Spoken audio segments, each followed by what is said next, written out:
Welcome to Screw the Commute, the entrepreneurial podcast dedicated to getting you out of the car and into the money. With your host, lifelong entrepreneur and multimillionaire, Tom Antion. Hey everybody, it's Tom here with episode 506 of Screw the Commute podcast. I'm going to do a kind of the same thing, but a little bit different thing. So I've been doing a lot of Ask Me a Questions because I got so darn many questions coming in all the time. But this one is going to be Ask Me a Selling Question. So if you really get serious about any of the topics I cover in this episode, it's going to mean at least an extra $1 million over your career. I mean, that's like on the low end if you got serious about what I'm going to talk about today. Every item that I put on here has made at least $1 million, but most of them have made many, many millions of dollars. So these aren't things that are just out of a book. These are things I've been doing for years and years and years, and it still work today. And I hope you didn't miss episode 505, which was Ask Me a Question again, and I talked about shared hosting, moving off of GoDaddy, Google changing your page titles, which I did a whole episode on page titles and how important they are, running masterminds, ClickBank and JVZoo as affiliate places, tracking offline sales, and hiring influencers. So that's a great episode too, episode 505.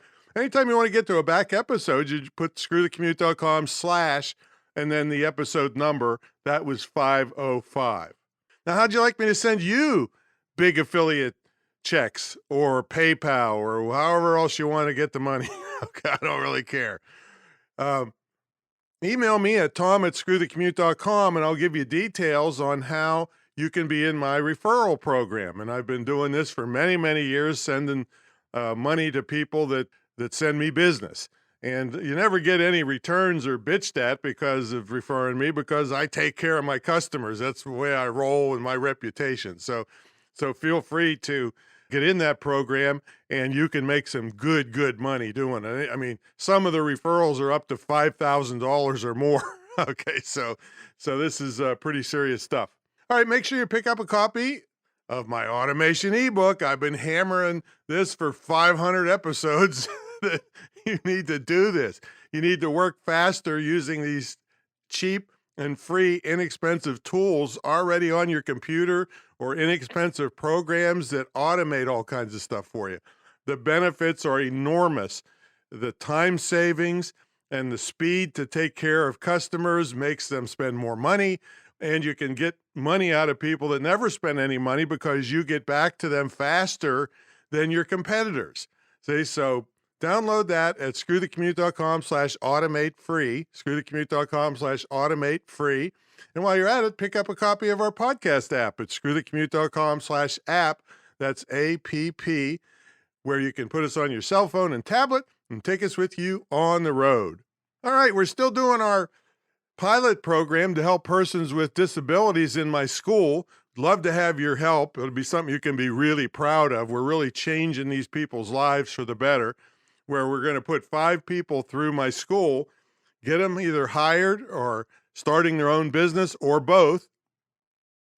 And then I've been taking a grant writing course, or I did take a grant writing course, so I can roll it out really big to foundations and corporations to put a lot of money into the program to really help a lot of people. So I need your help on this. If you could check out the deal at imtcva.org, that's my school website, /disabilities, the plural version. Then click on the GoFundMe campaign and contribute anything you can. And if you're really flush in cash, you could sponsor a whole person. Get in touch with me about that, or at least share the thing for me so we can really help these people. You'll see updates there, video updates by 2 of the people are blind. And they did these wonderful videos telling what this means to them. And boy, it's really inspirational and heart-touching. So it's something you can really be proud of. So check it out, imtcva.org. That's in the show notes, /disabilities.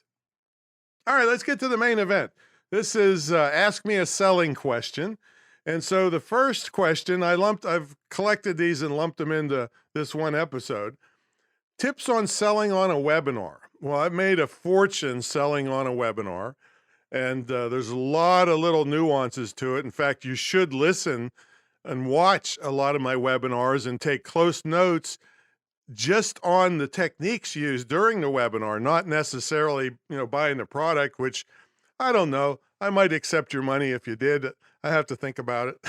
All right, I'm done thinking.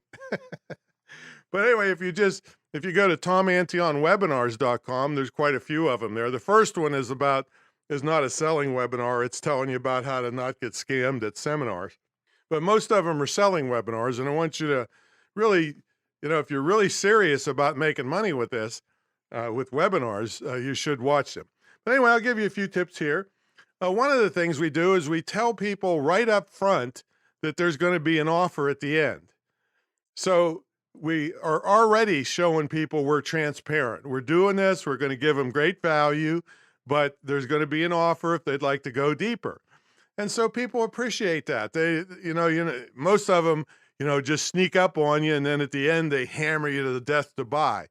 So no, we don't do that. We're right up front. Tell them there's an offer, and it's usually we call whatever the offer is as the sponsor of that webinar. So you can see that over and over again on my sales webinars.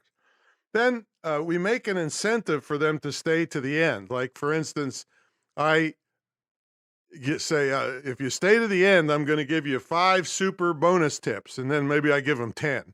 I always go overboard giving value. So that gets them to stay to the end. Also, I tell them when I start the pitch for the product, I say, look, yeah, I'm going to tell you about my product now, but I'm going to continue training throughout the pitch. So they're like, oh, okay, maybe there's more tips here that I don't want to miss.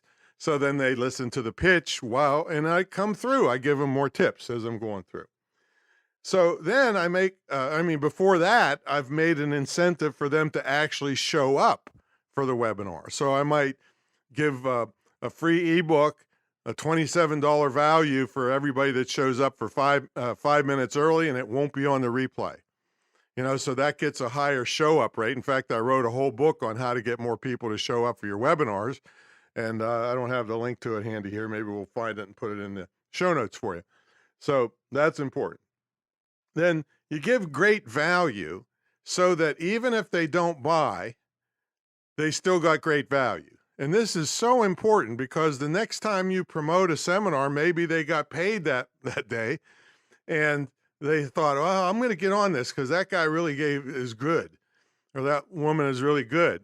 And so they get on, but this time they have the money and they buy something. See, so if you have the reputation of just giving a bunch of fluff and a big sales pitch, then they won't show up the next time. See, so that's an important part of this. Always give great value. Now, there's 2 different angles you can use on a webinar. I'll give you examples. One is, let's say you've got 20 things to teach them. Well, you go deep on 5 of them, let's say. And then you tell them, hey, because of time, we don't have time to go over the next 15, but all of that is included on my product, blah, blah, blah. All right, so you went really deep and taught them something so they have great things that they can do because they were on that webinar. And some of the people will say, wow, that was great. I wonder what those other 15 are, and I need to know about them too. See, so that's going deep on part of what you do and then letting them know there's way more. I'm going to give you an example of that where you can actually go watch one exactly like that. Then the other thing is you don't go so deep. You might give a light version of all of those 20 things, let's say, but you don't go deep on any of them. And that's the angle that, oh, here's the whole breadth of what you need to know about, and here's a little bit on each one. So they get value out of it, and it's just a different angle. Now, I'll tell you a little later, the one that I picked. I want to go deep on my copywriting stuff, so I'll tell you about that later. Anyway, so there's some tips on selling. Now, one other thing that I do is I do a poll at the beginning where I want everybody to say no. So I ask a question Like, do you know 23 ways to upsell a product? And everybody says, no, we don't know all 23 ways. And then after I promise them that I'm going to teach them, at the end, I'll do a poll and I'll say, hey, now do you know 23 ways to sell? And everybody says yes. So that proves that I did what I promised, and then they hang around for my pitch. So you can see examples of this like crazy on every one of my sales webinars. Okay. Next section here is tips on selling with autoresponders. So if you polled people that have been around a long time like me, like what are some of the most powerful things ever invented for online marketing, the sequential autoresponder would be at the top of everybody's list. One of the most powerful things, we use it like crazy. See, in the beginning, in the old days, you could have one autoresponder message go out. So somebody requests some information and your autoresponder sends it back to them one time. That's it, done. But the sequential autoresponder came along, and then the first message could go out, and then the next one, and the next one, and the next one, and the next one, and just as long as you want to program them in. Now, still to this day, I've had some running for nearly 20 years, right, with just minor adjustments on my public speaking stuff because it's more evergreen type topic, but I still have them on all kinds of stuff. I think I have over 400 sequences over the years I've built up, where you're not going to go that crazy right off the bat, but if you did this for 27 years like me, then you'll build up a lot of them. And guess what? They're out working for me while I'm here talking to you. Okay, that's the power of that. So how do you use them to sell? Well, one of the ways is you create an e-course. E-course is where you break your material down into its component parts. I always like to use the really obvious thing of tennis. Like the major parts of tennis are serve, forehand, backhand, volley, that kind of stuff. So each part of the e-course would be about one of the things, one of those sections. So you have to break down what you do into its component parts and make an e-course out of it. And then you load them up into your autoresponder. And now here's the mistake that when I first started teaching this, I forgot to tell people, and then I learned really quick that I messed up. I should have taught them that in each email is a link to something they can buy, even though the e-course could have been free. You can have paid e-courses too. But if it's a free e-course, you don't wait till the last part of the course to give them something to buy. And it could be the same thing in each thing, or it could be a different product in the bottom of each one. But make sure you give them the value or the tip that you promised them. And then nobody's going to complain at the bottom if you say, hey, if you really like this topic, click here and check out our professional speaking system. As long as you gave them the free tips that you promised, nobody is ever going to yell about that. Now, if they signed up for an e-course and all the thing was a sales letter with no tips, then they're going to hate you, never trust you again, and they'll never sign up for anything of yours again. So don't do that. So that's an e-course. And there's loads of details on that. I think I have an episode. Yeah, episode 205 goes deep into e-courses. There's all kinds of video e-courses and digest e-courses and paid e-courses and all kinds of stuff. So that was episode 205 if you really like that idea. Okay, next thing with autoresponders is to follow up to a sale.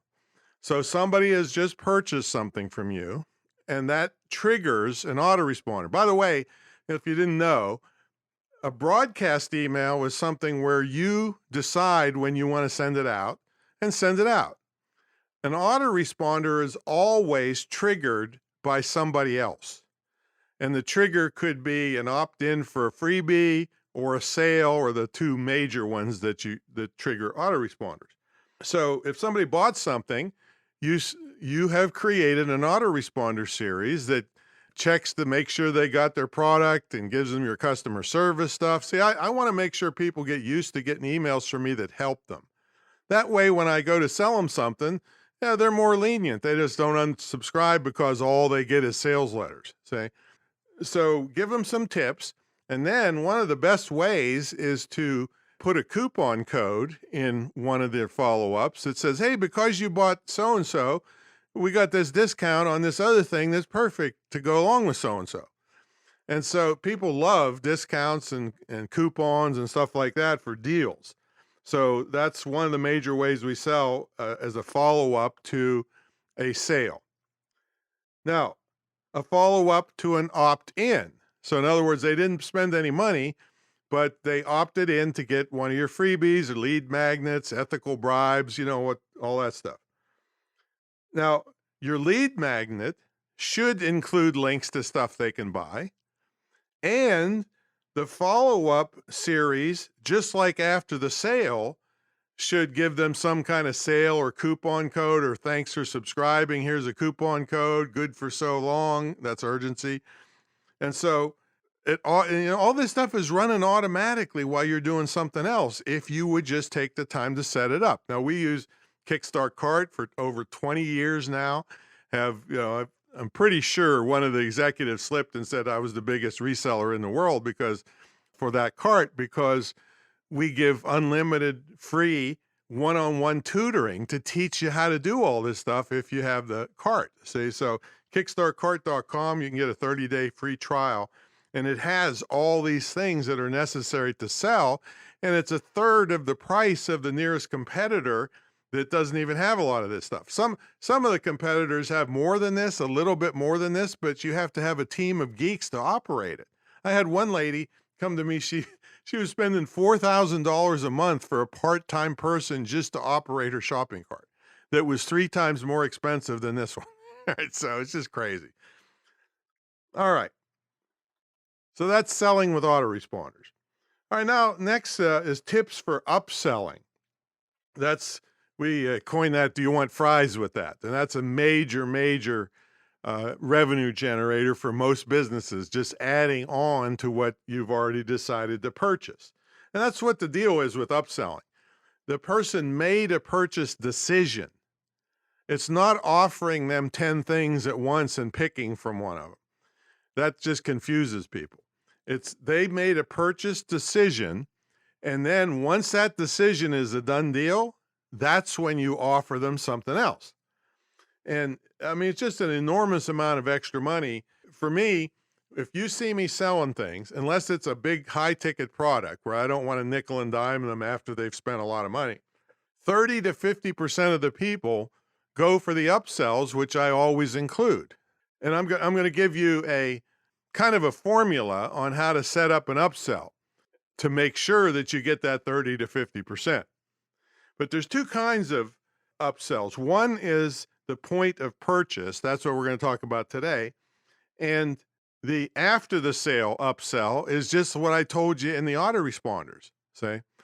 So let's talk about the point of purchase. And by the way, the full discussion on upselling is episode 22, screwthecommute.com/22.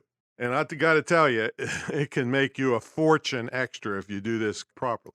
Okay, so I like to use an example of, let's say somebody decided to buy a suit, and they allotted $600 to buy a suit. So they go down to Today's Man, and they get, pick a suit out, and they're getting fitted for the suit, and the salesperson says, hey, everybody that buys a suit this week gets 2 for 1 on shirts and ties. Well, 30 to 50% of the people will go for that upsell. Now, let's break it down a little bit. All right, so their original purchase decision was based on $600 they had allotted to buy their suit. So to guarantee that you get your 30 to 50% of people going for the upsell, it should be a related product. So shirts and ties are related to a suit. It should be a deal. So 2 for 1 is a deal. And it should be a cheaper priced product. So you've got $600 is their original purchase idea. Shirts and ties are cheaper. They're related, and you gave them a deal. You'll get 30 to 50% of the people go for it, especially where most of us listening to this are probably going to be selling digital products. physical products, shirts and ties, they have a cost of goods sold. So you get, you make more money, but it's less of a profit margin. With digital products, it's 97% profit. See, so do this with abandon, folks. So, and we also have a special thing in the card called Upsell Express, which is what they call a one-click upsell. So instead of a thank you page when they purchase the product, they get another sales letter. And all they have to do to add that to their purchase is click yes or no. Do you want this? Yes. And if they click yes, it's automatically added. They don't have to put all their stuff in again, their credit card or PayPal or whatever they're paying with, say. And if they say no, then you can give them a thank you page for the original product or show them another sales page, depending on how aggressive you want to be. And if they're saying yes to all these upsells, keep going. So, if somebody's all excited about you and your products, let them, give them a chance to give you money, so that's upselling. But episode 22, screwthecommute.com/22 goes in depth on upselling. Okay, the last one that's going to be pretty in depth here for you is copywriting tips. And I got to tell you, if you're new to this show, that's the most important skill in my 44 years of, well, I'm getting close to 45 years almost, 44 years of formal business. And really since I was 10 years old, writing flyers and stuff. So really, really one of the most important skills you'll ever have. And the thing is, you couldn't possibly pay for all the places that you need copy.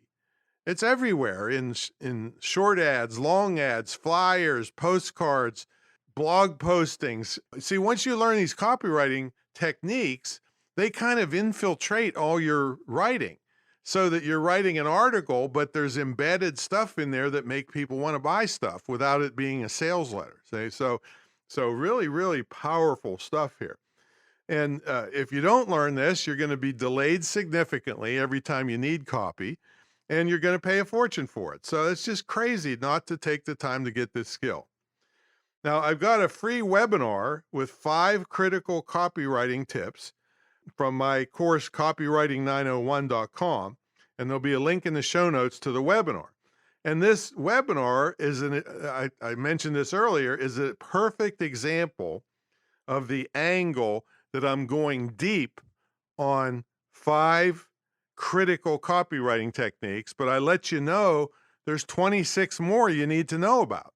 So make sure you watch that darn webinar. Like I said, by itself, it will make you money, more money probably than any webinar you've ever been on. I'll go ahead and say that right now.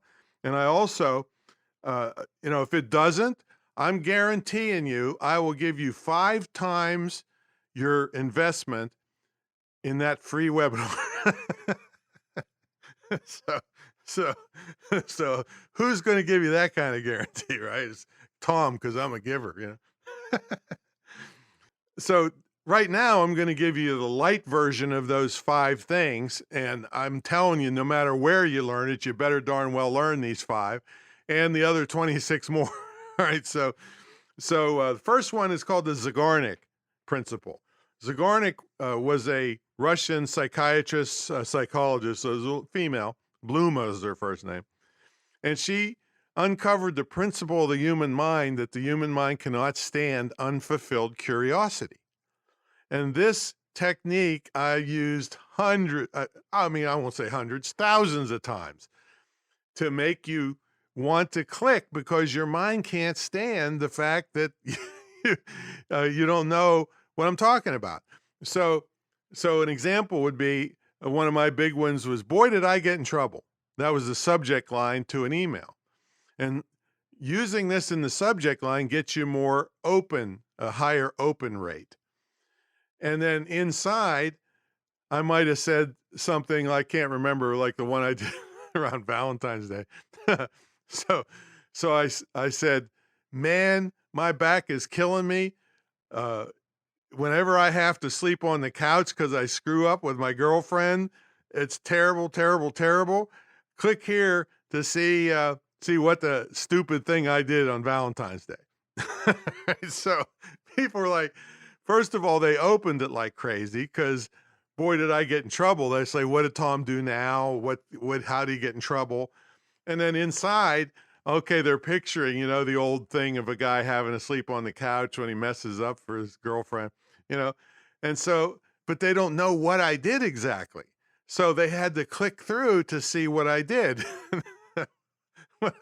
What I did as a joke was that I was at Home Depot and they have these enormous, what you would normally call a dustpan. You hold the thing down on the floor and sweep the broom, sweep the dust onto it, then throw it in the garbage, right? Well, they had these ones that are like 5 times as wide. It's enormous, these dustpans for contractors. so, so I got one and I put a bow on it and put a note in. Here's to help you with the housework, honey. So, I mean, people got a big kick out of this. I forget what I was promoting or anything, but but but that's a Zagarnik technique. You get the curiosity up, and there's so many places we use this. And again, you'll see I go really deep on it in the webinar. Okay, next thing is the reason why. See, people love a sale, but if you don't give them a reason why you're having a sale, your original price starts to look funky and like it's not credible. An example I use from the speaking industry is people say, well, we'd like to have you come in and speak. You come highly recommended. Oh, great.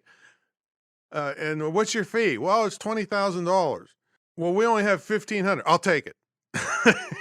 That's an example of the 20,000 wasn't credible because I immediately blew it off to take whatever I could get. I mean, that makes you look like a fool, basically, in the eyes of a meeting planner.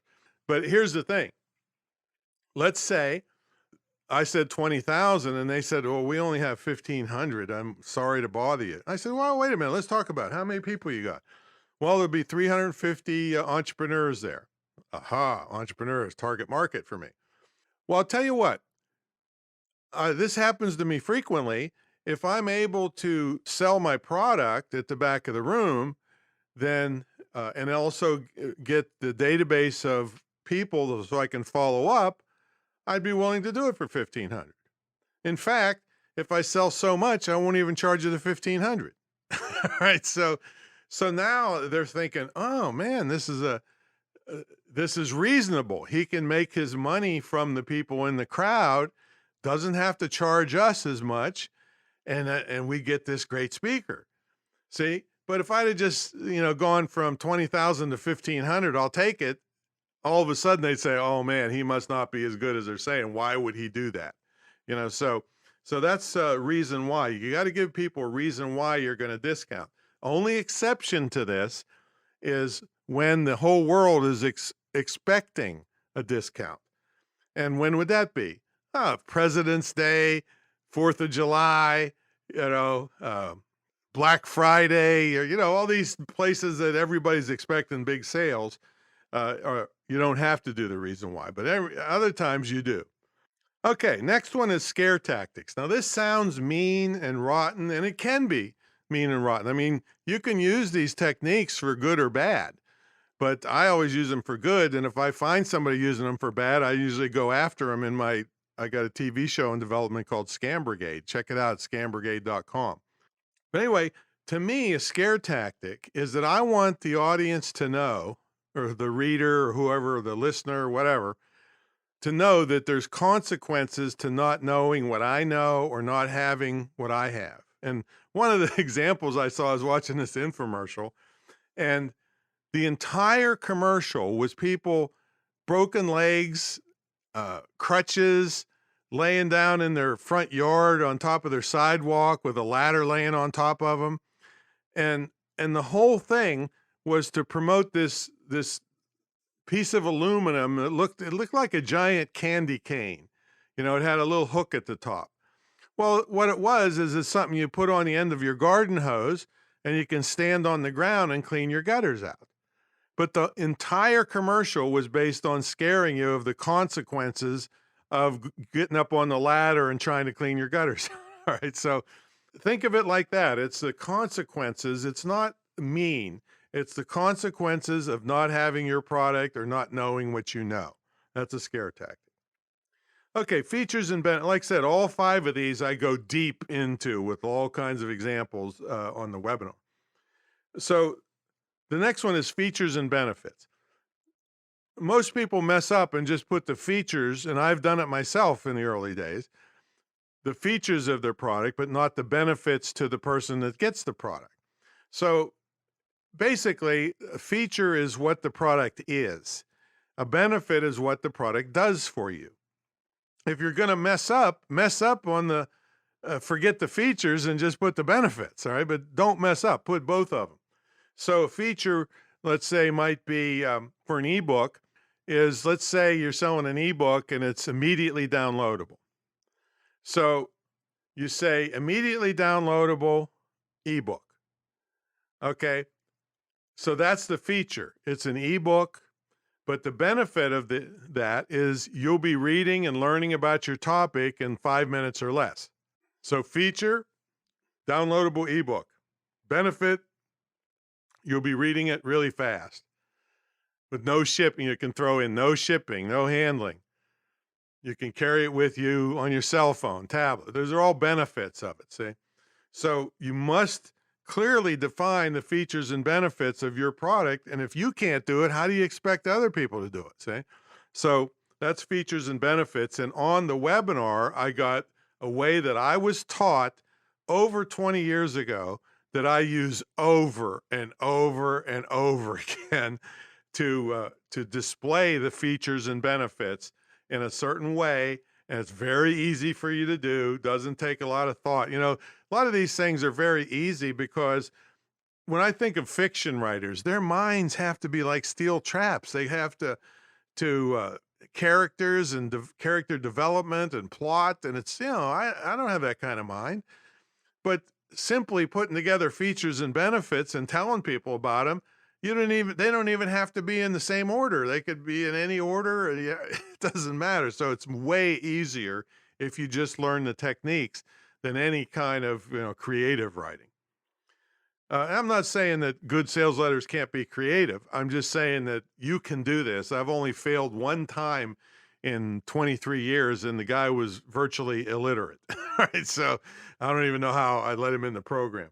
So that's the features and benefits. And the next thing is a cost, or 2 different kinds of cost comparisons. So a cost comparison would be, the first one I like is apples to oranges. For the cost of a cup of Starbucks a day, you could be getting standing ovations around the world. All right, so they have nothing to do with each other, but they work like a charm. Some of these things are just so beautifully illogical, but they work like crazy. So people can relate to that. Oh man, for a couple bucks a day, I could be getting standing ovations from my speaking engagements. Awesome. So that's apples to oranges. And the other one is comparing something expensive that's good to something cheap that's better. Example of that would be for $20,000 a day, plus per diem, plus an assistant, plus travel, you could have Tom come in and do an internet seminar for your company. But for only $599, you could license his distance training and teach all your new hires and not be under pressure to learn it all in one day. See, so I'd rather sell hundreds of those $599 things than one $20,000 thing. Now I'm happy to do the $20,000 thing. Not nowadays. I don't want to get on a plane nowadays. But anyway, I would do a good job and boom, boom, boom. They'd get value out of it. But the thing is I'd rather sell hundreds of these $599 things and just sit on my fat butt here in front of this microphone. See? So something expensive that's good compared to something cheaper that's better. All right. So that's your, you got to watch that webinar. I'm telling you, folks, this can mean millions and millions of dollars getting this copywriting skill under your belt, and then applying it to your upselling and all the other things we covered today can change the course of your career, your life, your bank accounts, everything. See, so that's my story, and I'm sticking to it. Please check out the GoFundMe campaign at imtcva.org/disabilities. help out there. It's something you can really be proud of. I'm so proud of it. And they're already making progress. The one lady is completely blind, and she's already within 1 month helping her husband, who's got a construction business, on his website. And she's blind. All right, so don't tell me you can't do this. But help us out and get them through the school. And we're going to use some of the money to hire people with disabilities to help run the program. And it's something that I'm really excited about. It's going to be a legacy thing to help these people forever. All right, imtcva.org/disabilities. And I will catch you on the next episode. See you later.